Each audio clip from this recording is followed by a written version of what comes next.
धर्म प्रेमी सज्जनों, आज का प्रसंग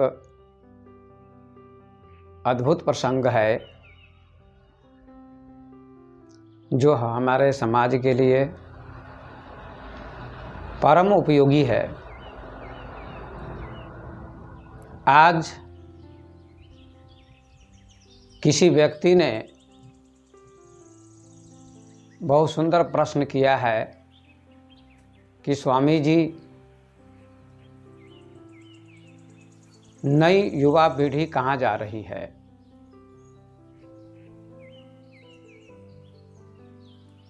उन्होंने ये भी पूछा है कि नई युवा पीढ़ी भटक गई है। नई युवा पीढ़ी धर्म को, अध्यात्म को, गीता को, रामायण को, महाभारत को नहीं जानती। इसके संबंध में आप मार्गदर्शन करें। बहुत सुंदर प्रश्न पूछा है सज्जन ने, जो समझने योग्य है। नई युवा पीढ़ी कहाँ जा रही है? क्या कर रही है? इसका समाधान हमारे ज्ञानियों ने किया है और मैं भी इस प्रश्न का समाधान करने का प्रयास करता हूं। हमारी आज की नई युवा पीढ़ी सचमुच भटक गई है। नई युवा पीढ़ी के लोग धर्म को, अध्यात्म को, गीता को, रामायण को, महाभारत को नहीं जानते। नई युवा पीढ़ी के लोग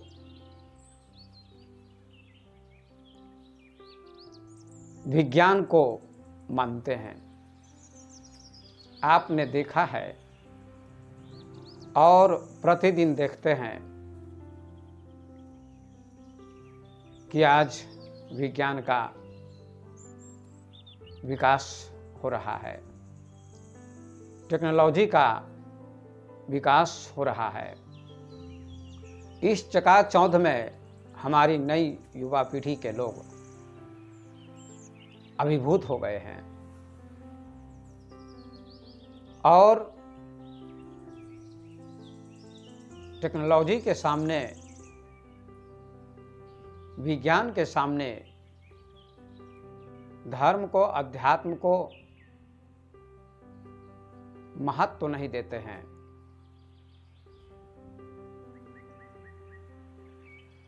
उनका कहना है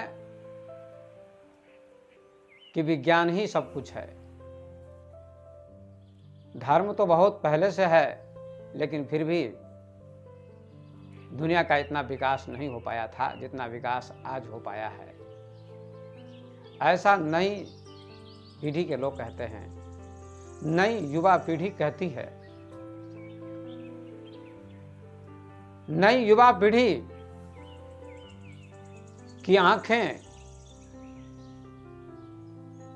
टेक्नोलॉजी पर लगी हुई हैं। ये विज्ञान का विकास,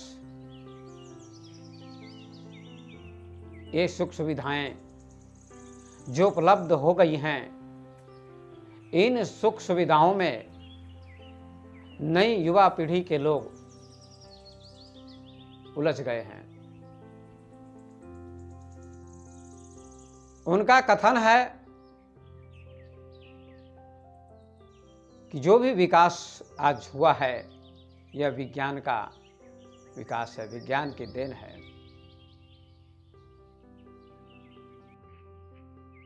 आपके घर में बिजली जलती है, बल्ब जलते हैं। इस बिजली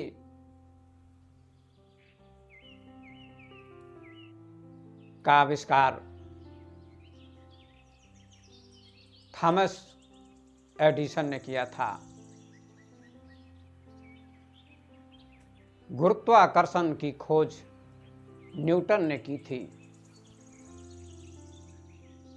पृथ्वी घूमती है, इसकी खोज गैलीलियो ने की थी। और आज न जाने हजारों लाखों करोड़ों आविष्कार हो चुके हैं।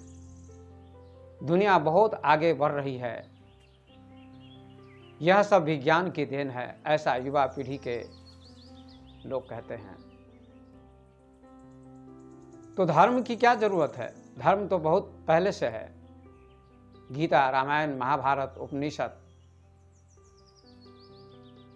आदि हजारों ग्रंथ भारत में पहले से विद्यमान थे, लेकिन कोई विकास न हो सका। आज विज्ञान की देन है, कितने सारे विकास हो चुके हैं। ये नई युवा पीढ़ी के लोग कहते हैं। और आज युवक को जन्म देने वाले माता पिता भी प्रसन्न होते हैं कि हमारे बच्चे प्रोफेसर हो रहे हैं, डॉक्टर हो रहे हैं, इंजीनियर हो रहे हैं और पैसे कमाते हैं, सुख सुविधा जुटा लेते हैं। माँ बाप बहुत प्रसन्न होते हैं। लेकिन मैं आपसे कहना चाहता हूं कि बच्चे के बारे में, नई पीढ़ी के बारे में आप जो प्रश्न उठाते हैं कि नई पीढ़ी के लोग भटक गए हैं, नई युवा पीढ़ी कहां भटक रही है, कहां भाग रही है, कहां जा रही है, आप चिंतित हो रहे हैं कि नई युवा पीढ़ी के लोग भटक गए हैं, नई युवा पीढ़ी भटक गई है, दिग्भ्रमित हो गई है। माता पिता, समाज इसके जिम्मेवार है। माता पिता जिम्मेवार हैं, समाज जिम्मेवार है। क्योंकि आपको बड़ी प्रसन्नता होती है, आप गर्व से कहते हैं कि हमारे बच्चे डॉक्टर हो गए हैं, इंजीनियर हो गए हैं, प्रोफेसर हो गए हैं। वे विज्ञान को जानते हैं, पैसे कमाते हैं, सुख सुविधा जुटाते हैं, लेकिन वे धर्म के संस्कार से रहित हैं। उनको धर्म का संस्कार नहीं। आप अपने बच्चों से पूछिए कि गीता क्या है, उसमें कितने श्लोक हैं, आपके बच्चे नहीं बता सकते। रामायण क्या है, उसमें कितने कांड हैं, आपके बच्चे नहीं बता सकते। महाभारत के बारे में आपके बच्चे नहीं जानते। उपनिषद के बारे में आपके बच्चे नहीं जानते। आपके बच्चे फिजिक्स को जानते हैं, केमिस्ट्री को जानते हैं, बायोलॉजी को जानते हैं और उन्हीं के संबंध में बात करते हैं। मैं आपसे पूछना चाहता हूं कि ये जो धारणा बच्चों की हो गई है, नई पीढ़ी के लोगों की हो गई है कि विज्ञान ही सब कुछ है, टेक्नोलॉजी ही सब कुछ है, ये किसकी देन है? ये आपकी देन है, माता पिता की देन है।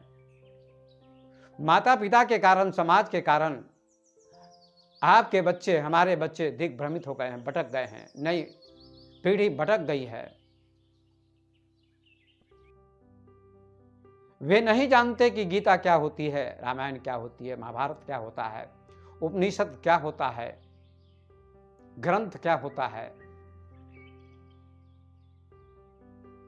उनका रुझान ग्रंथों की तरफ बिल्कुल नहीं होता, शास्त्रों की तरफ बिल्कुल नहीं होता, रामायण की तरफ बिल्कुल नहीं होता, महाभारत की तरफ बिल्कुल नहीं होता, उपनिषद की तरफ बिल्कुल नहीं होता।